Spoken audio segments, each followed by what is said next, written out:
ស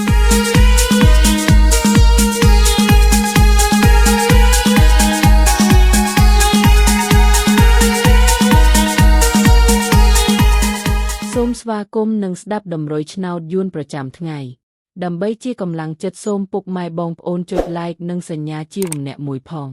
ដើម្បីទទួលបានតម្រុយថ្មីប្រចាំថ្ងៃ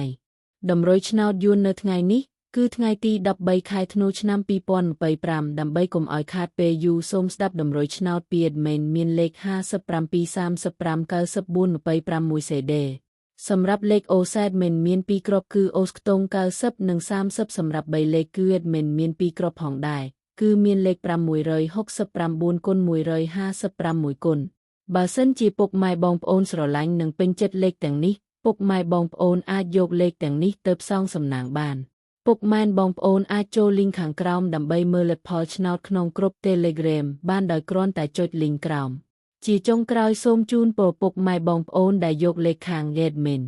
ទៅផ្សងសំណាងហេងយើងទាំងអស់គ្នាជូនពរពុកម៉ែបងប្អូនជួបតែសំណាងល្អនិងសុខភាពល្អសូមជម្រាបលាជួបគ្នានៅថ្ងៃស្អែកបន្តទៀត